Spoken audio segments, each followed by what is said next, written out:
Good afternoon আমার সকল ছাত্রছাত্রী ভাই বোনেরা, তোমাদের সকলকে মিতালির ক্লাসরুমে স্বাগত। আজকে আমি তোমাদের সঙ্গে আলোচনা করব এর আগের দিন বর্গমূল নিয়ে যে পর্যন্ত আলোচনা করেছিলাম তার পরবর্তী অংশটা। তাহলে চলো এখন আমরা বেশ কিছু অঙ্ক দেখে নিই কিভাবে করতে হবে। আমি চেষ্টা করছি প্রত্যেক নিয়মের একটি করে অঙ্ক তোমাদের বুঝিয়ে দিতে। আগের দিন আমি তোমাদের বর্গমূলের দুটি নিয়ম শিখিয়েছিলাম। একটা হচ্ছে ভাগ প্রক্রিয়ার সাহায্যে কিভাবে বর্গমূল করতে হয়, আরেকটা মৌলিক উৎপাদকে ভাঙিয়ে কিভাবে বর্গমূল করতে হয়। তোমরা দুটোই শিখে গেছো, কিন্তু দেখো আমরা এরকমভাবে আমার বোর্ডে যে অঙ্কগুলো দিয়েছি দেখো, দশমিকের বর্গমূল বা ভগ্নাংশের বর্গমূল এই অঙ্কগুলো করতে গেলে কিন্তু আমরা ভাগ পদ্ধতি অবলম্বন করলেই আমাদের সুবিধা হবে। সেক্ষেত্রে মৌলিক উৎপাদকটা একটু বেশি জটিল হয়ে যাবে, তাই আমি তোমাদের ভাগ প্রক্রিয়াতেই এগুলো করে দেখাচ্ছি। দেখো প্রথমে একটা অঙ্ক আছে 123.4321। এই সংখ্যাটার দশমিক সংখ্যাটার আমি বর্গমূল করব। তাহলে বর্গমূল করতে গেলে আমরা আগেই শিখেছি, তোমাদের বলেছিলাম যে প্রথমে মাথার ওপরে জোড়া জোড়া সংখ্যা দাগ দিয়ে নিতে হয়, কিন্তু এখানে আমাদের দশমিক আছে, তাই আমরা কিভাবে সংখ্যাগুলোকে দাগ দেব সেটা ভালো করে বুঝে না। দশমিক বিন্দুর বাঁ দিকের সংখ্যাগুলোকে আমরা দশমিক বিন্দুর ঠিক পরে একদম ঠিক বাঁ দিক থেকেই পরপর জোড়া জোড়ায় দাগ দেব। অর্থাৎ কি, দশমিক বিন্দুর একদম বাঁদিকেই আছে, এখানে আছে 3, এখানে আছে 2, তাহলে পরপর জোড়া জোড়ায় দাগ দিলে আমি প্রথম জোড়াটা পাচ্ছি 2 3, আর তারপরে যেহেতু একটা একাই রয়েছে আর কোনো জোড়া পাওয়া যাচ্ছে না, তাই একাই থাকবে।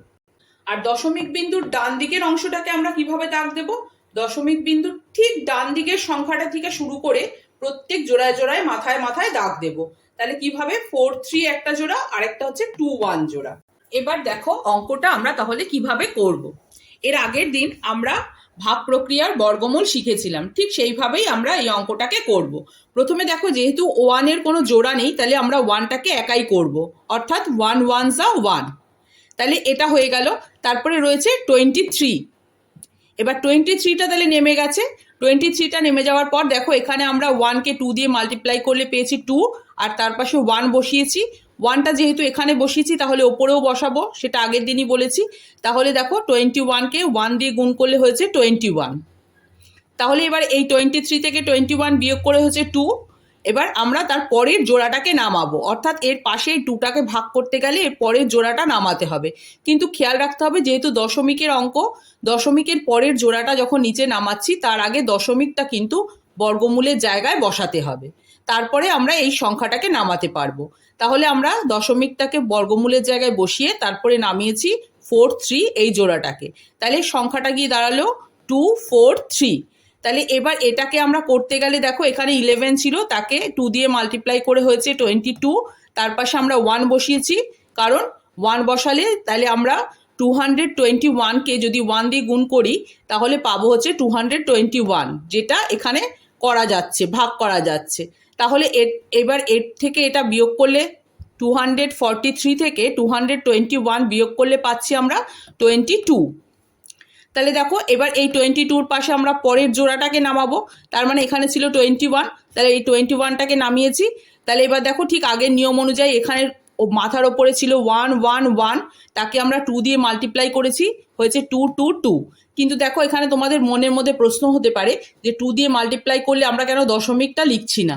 সবসময় মাথায় রাখবে দশমিকটা কিন্তু বর্গমূলের জন্যই আছে, সেটা কিন্তু আমরা কখনোই এই যে সংখ্যাটা দিয়ে ভাগ করছি সেই সংখ্যার মধ্যে আনবো না, এটাই নিয়ম।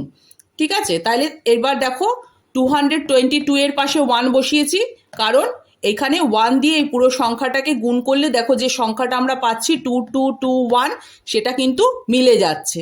তাহলে এখানে কিন্তু আমার অঙ্কটা মিলে গেল। তাহলে নির্ণেয় বর্গমূল কি হলো, 11.11। এই যে দেখো এখানে যেটা বেরিয়েছে সেটা এখানে লিখেছি। এবার দেখো আমরা 2 নম্বর অঙ্কটাতে যাচ্ছি। দু নম্বর অঙ্কটা কি বলেছে? দু নম্বর অঙ্কটা আছে হচ্ছে একটা ভগ্নাংশের বর্গমূল। দেখো ভগ্নাংশের বর্গমূল করতে গেলে কি করব? আমাকে দিয়েছে 729 আর দিয়েছে 12769। এই বর্গমূল করতে গেলে আমাকে মনে রাখতে হবে ওপরে যে লব থাকবে লবের বর্গমূল করব, আর নিচে যে হর থাকবে তার বর্গমূল করব। দুটো আলাদা আলাদাভাবে বর্গমূল করলে আমরা যে সংখ্যাটা পাবো সেটাই হবে এই সংখ্যাটার বর্গমূল, এই ভগ্নাংশটার বর্গমূল। তাহলে দেখো আমি ঠিক সেইভাবেই করেছি। 729 একে আমার বর্গমূল করে নিয়েছি। তাহলে দেখো বর্গমূল করলে প্রথমে আমরা 2 দিয়ে করেছি, 2 2 যা 4, তাহলে 7 থেকে 4 মাইনাস করলে হয় 3। পাশের 29টাকে দেখো নামিয়েছি। এরপরে দেখো 2কে 2 দিয়ে মাল্টিপ্লাই করে 2 2 2 যা 4 হয়েছে, আর তার পাশে 7 বসিয়েছি। দেখো 7 কেন বসিয়েছি? 7 দিয়ে 47কে যদি আমি গুণ করি তাহলে দেখো 329 বেরোয়, যাতে অঙ্কটা মিলে যায়। সেই জন্য আমি এখানে 47কে 7 বসিয়েছি এবং তাকে 7 দিয়ে গুণ করে অঙ্কটা মিলে গেছে। তাহলে 729 এই সংখ্যাটার বর্গমূল কি বেরোলো? 27। আর দেখো নিচে যেটা আছে 12769 এর বর্গমূল করেছি। দেখো একই নিয়মে করেছি, পরপর করে করেছি, বর্গমূলটা বেরিয়েছে 113। তাহলে দেখো এবার আমি এই সংখ্যাটার পাশে যেটা লবের বর্গমূল করে পেয়েছি তাকে লবে লিখেছি, আর যার হরের বর্গমূল করে যা পেয়েছি সেটা হরে লিখেছি। তাহলে এই যে আমি পেলাম 27/113, এটাই হচ্ছে এই প্রথম ভগ্নাংশটার বর্গমূল। তাহলে সেই জন্য আমরা লিখেছি কি, নির্ণেয় বর্গমূল হচ্ছে 27/113। এর পরের অঙ্কটা বলেছে মান নির্ণয় করো। তোমাকে এখানে দেখো একটা অঙ্ক দিয়ে দিয়েছে 5 প্লাস √25 প্লাস √36 ডিভাইডেড বাই 4। এবার এই পুরো সংখ্যাটার আবার রুট দিয়েছে। দেখো তাহলে আমরা অঙ্কটা কিভাবে করব। প্রথমে দেখো আমরা কি করব, প্রথমে এই বাইরের রুটটাকে কিন্তু আমরা রেখে দেব। আগে ভেতরের অংশটা আমরা আগে করে নেব।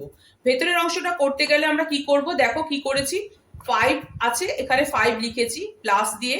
দেখো 25 এর রুট করতে বলেছে, তাহলে 25 এর রুট যেহেতু করতে বলেছে, আমি দেখো আগে শেখানো নিয়ম অনুযায়ী 25 হচ্ছে 5 এর স্কোয়ার, তাহলে 5 এর স্কোয়ারের রুট লিখে নিয়েছি। ঠিক একইভাবে দেখো 36 মানে হচ্ছে 6 এর স্কোয়ার, তার রুট দিয়ে লিখে নিয়েছি। এবার দেখো তার পরের লাইনে কি করেছি, তাহলে পরের লাইনে হয়েছে দেখো এখানে দেখো 5 প্লাস, এখানে 5 এর স্কোয়ারের রুট ছিল, তার মানে সেখান থেকে বেরিয়ে আসবে একটা 5, তাহলে এখানে 5 লিখেছি। ঠিক একইভাবে দেখো 6 এর স্কোয়ারের রুট ছিল, তাহলে সেখান থেকে একটা 6 এখানে আসবে। তাহলে হয়ে গেল, ব্যাপারটা কি দাঁড়ালো, 5 প্লাস 5 প্লাস 6। এবার নিচে যেটা ছিল দেখো সেটা যেরকম হরে ছিল সেরকম ভাবেই বসিয়ে দিয়েছি।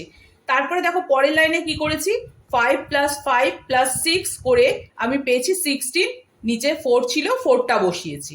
এবার দেখো 4 আর 16 দুটোকে আমি কাটাকাটি করেছি 4 দিয়ে, তাহলে 4কে 4 দিয়ে কাটলে হচ্ছে 1, আর 16কে 4 দিয়ে কাটলে হচ্ছে 4। তাহলে সংখ্যাটা কি দাঁড়ালো, 4/1। কিন্তু যেহেতু আমরা নিচে 1 থাকলে, হরে 1 থাকলে আমরা সেটাকে আর লিখি না, লেখার প্রয়োজন হয় না, তাই আমরা কি লিখবো, √4। তাহলে √4 মানে কি, 4 মানে হচ্ছে কি 2 এর স্কোয়ার, ঠিক আছে। তাহলে √2 এর স্কোয়ার, 2 এর স্কোয়ার মানে কি, যখন আমরা রুট তুলে দেবো তাহলে সেখান থেকে একটা 2 আমাদের লিখতে হয়, আগেই বলেছি। তাহলে সেই মতো আমি লিখছি √2 এর স্কোয়ারের পরিবর্তে আমরা কি লিখলাম, 2। তাহলে নির্ণেয় মান দাঁড়ালো 2। দেখো এর পরের অঙ্কটাকে আমায় বলেছে √6 এর 2 দশমিক স্থান পর্যন্ত মান নির্ণয় করতে।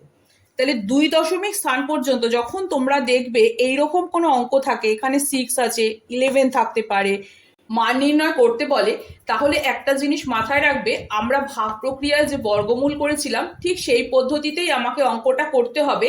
কিন্তু যেটা মনে রাখতে হবে সেটা হচ্ছে, আমরা জানি কোনো পূর্ণ সংখ্যার ডান দিকে সবসময় দশমিক বিন্দু থাকে, অর্থাৎ কি কোনো পূর্ণ সংখ্যার ডান দিকে দশমিক বিন্দুটা লেখার প্রয়োজন হয় না বলে আমরা লিখি না। হ্যাঁ, সেই অনুযায়ী আমাকে বুঝে নিতে হবে যে এই 6 এর পাশে বা যে কোনো একটা পূর্ণ সংখ্যার যদি বর্গমূল করতে দেয় তার পাশে কিন্তু দশমিক বিন্দু আছে। তাই এবার আমরা সেই দশমিক বিন্দুর পরে যদি আর অজস্র শূন্য বসাতে পারি, যার মানের কিন্তু কোনো পরিবর্তন হয় না। দশমিক বিন্দুর পরে যদি শূন্য থাকে, কোনো অন্য কোনো সংখ্যা না থাকে, তাহলে কিন্তু সেই শূন্য বসালেও যা, না বসালেও তাই। শূন্য বসালেও কিন্তু সেই সংখ্যাটার মানের কোনো পরিবর্তন হয় না। তাই দেখো, সেই রকম হিসেব করেই আমি 6 এর পর দশমিক বিন্দু দিয়ে শূন্য বসিয়ে নিয়েছি বর্গমূলটাকে করার জন্য।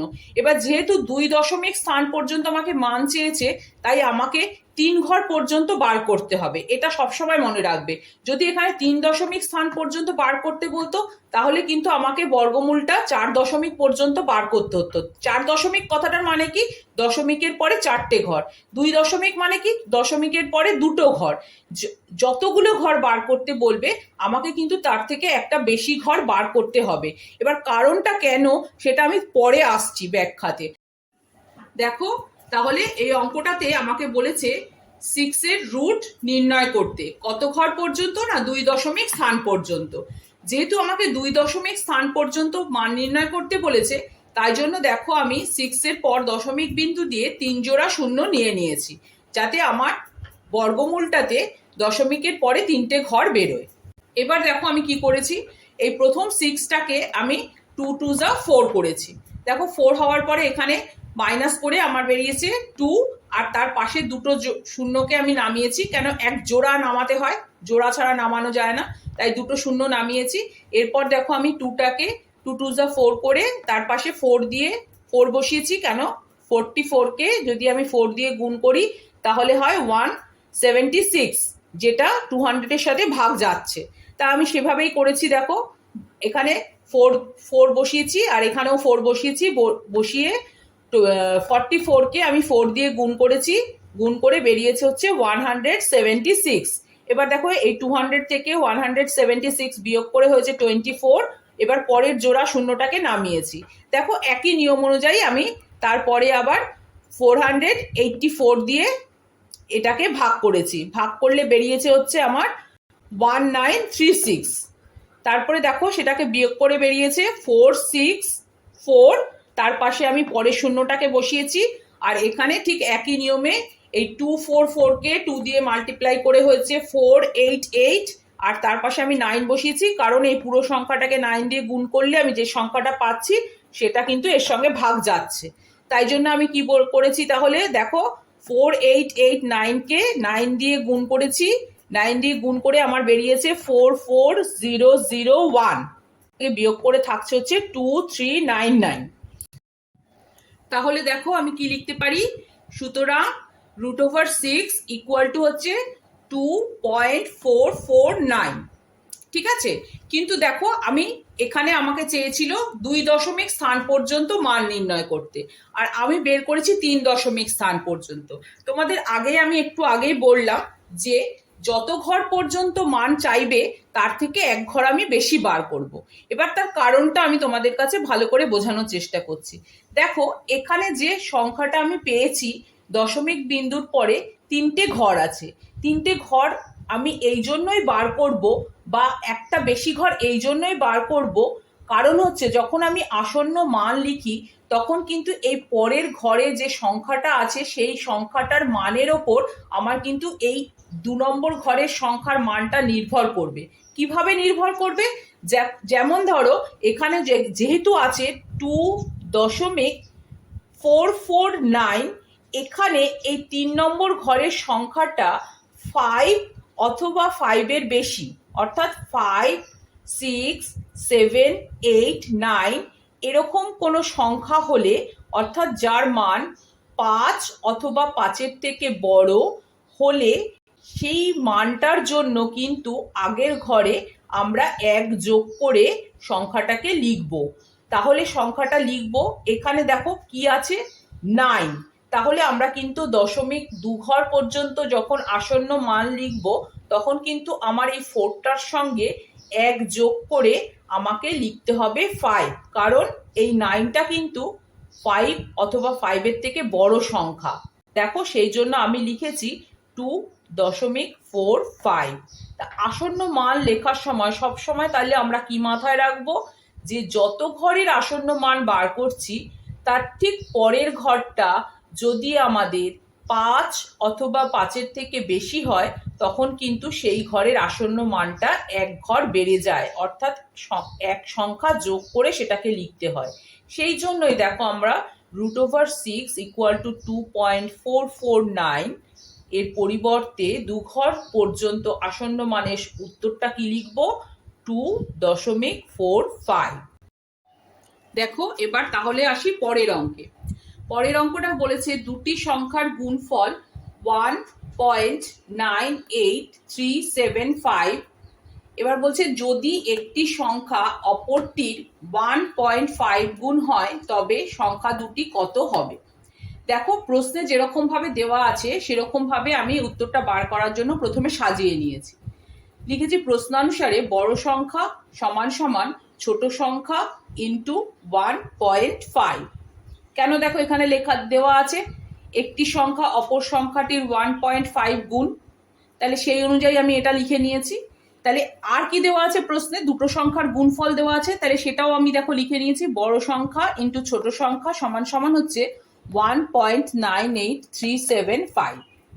তাহলে এখানে দেখো এই যে বড় সংখ্যা যে জিনিসটা লিখেছি আমি, সেই বড় সংখ্যার পরিবর্তে আমরা কি লিখতে পারি, এখানে আমরা বড় সংখ্যার পরিবর্তে পেয়েছি হচ্ছে ছোট সংখ্যা ইন্টু 1.5। তাহলে আমি এই বড় সংখ্যার জায়গায় এটাকে লিখতে পারি, সেই মতোই আমি লিখেছি। দেখো ছোট সংখ্যা ইন্টু 1.5 ইন্টু ছোট সংখ্যা, এই ছোট সংখ্যার জায়গায় এই ছোট সংখ্যা ইকুয়াল টু হচ্ছে এটা। তাহলে দেখো এখানে দুটো ছোট সংখ্যা গুণ আছে, তাহলে তার পরিবর্তে আমরা লিখতে পারি ছোট সংখ্যার স্কোয়ার ইন্টু 1.5 ইকুয়াল টু যেটা আছে সেটা লিখেছি। এবার দেখো তার পরের লাইনে আমরা কি করেছি, এই ছোট সংখ্যার স্কোয়ার ইকুয়াল টু এই 1.5টাকে যেহেতু এখানে গুণ আছে সমান চিহ্নের ডান দিকে নিয়ে গেছি, তাহলে সেটা ভাগ হয়ে গেছে।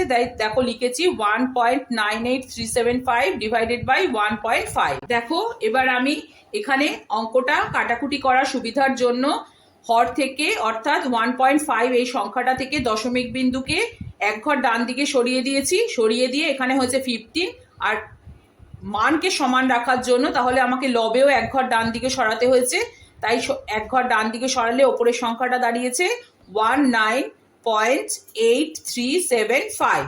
তাহলে এবার দেখো 15 দিয়ে কাটাকুটি করেছি, 15 দিয়ে কাটলে আমার নিচেরটায় হচ্ছে 1, যেহেতু 1 হয়েছে তাই আমি আর সেটা লিখিনি, আর ওপরেরটাকে 15 দিয়ে কাটলে হচ্ছে 1.3225।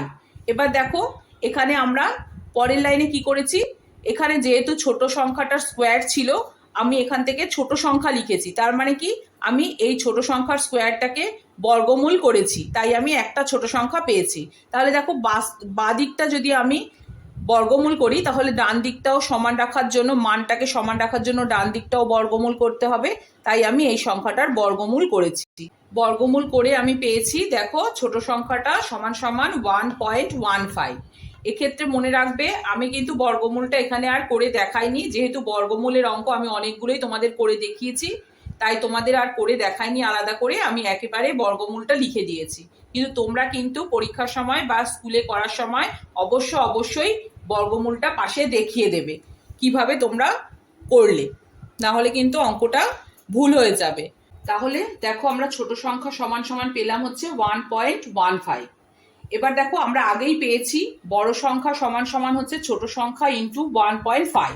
তাহলে এখানে আমরা এই ছোট সংখ্যাটার মান যেটা আমরা পেয়েছি সেটা বসিয়ে দিচ্ছি, 1.15 ইন্টু এখানে যেটা আছে সেটা লিখেছি 1.5। তাহলে দেখো এই দুটোকে গুণ করে আমরা পাচ্ছি 1.725।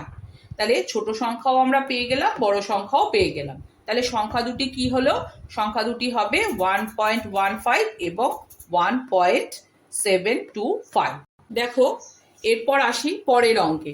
এখানে বলেছে হিসেব করে দেখি 35/42কে কোন ভগ্নাংশ দিয়ে গুণ করলে গুণফলের বর্গমূল 2 হবে। দেখো অঙ্কটা করার জন্য আমি প্রথমে লিখে নিয়েছি, মনে করি x দিয়ে গুণ করতে হবে, অর্থাৎ এখানে যে ভগ্নাংশটা চেয়েছে কত দিয়ে গুণ করতে হবে সেটাকে আমি x ধরে নিয়েছি। এবার দেখো প্রশ্ন অনুসারে তাহলে অঙ্কটাকে সাজিয়েছি। কিভাবে সাজিয়েছি দেখো, 35/42 ইন্টু এক্স এর রুট করেছি, বর্গমূল করেছি। কারণ কি এখানে দেখো বলে দিয়েছে যে ভগ্নাংশের সাথে ওই ভগ্নাংশটা গুণ করলে গুণফলের বর্গমূল, তাহলে এটা গুণফলের বর্গমূল হয়ে দেখো তাহলে হয়েছে কত, এটা ইকুয়াল টু হচ্ছে 2, কারণ এখানে বলে দিয়েছে বর্গমূলটা হচ্ছে 2। তাহলে এবার এখানে দেখো আমি সমান চিহ্নের দুপাশেই আমি মান অপরিবর্তিত রাখার জন্য দুদিকটাকেই স্কোয়ার করেছি। এবার তাহলে স্কোয়ার করলে দেখো এই এই অংশটা থেকে আমরা পাচ্ছি কি 35/42 ইন্টু এক্স, আর এই অংশটা থেকে কি পাচ্ছি 4, কারণ 2 এর বর্গ করলে হয় 4। আচ্ছা এবার দেখো এখান থেকে আমরা কি পাবো, এক্স ইকুয়াল টু কি পাবো, এক্স ইকুয়াল টু হচ্ছে দেখো আমি এই 35/42টাকে সমান চিহ্নের ডান দিকে নিয়ে গেছি। তোমরা জানো যে সমান চিহ্নের ডান দিকে নিয়ে যেতে গেলে অর্থাৎ দিক পরিবর্তন করতে গেলে এদিকে যে চিহ্ন থাকে অন্যদিকে গেলে ঠিক উল্টো চিহ্নটা হয়ে যায়। এখানে যেহেতু 35/42টা এক্স এর সাথে গুণ ছিল, তাই সমান চিহ্নের ওদিকে নিয়ে গেলে সেটা কিন্তু ভাগ হয়ে যাবে। এবার ভাগ হয়ে গেলে তাহলে ভগ্নাংশটা উল্টে যায়, সেটা নিশ্চয়ই তোমরা জানো। তাই জন্য দেখো আমি লিখেছি এক্স ইকুয়াল টু 4 ইন্টু 42/35। এবার 35 আর 42টাকে আমি 7 দিয়ে কেটেছি। দেখো 35কে 7 দিয়ে কাটলে হয় 5, আর 42কে 7 দিয়ে কাটলে হয় 6।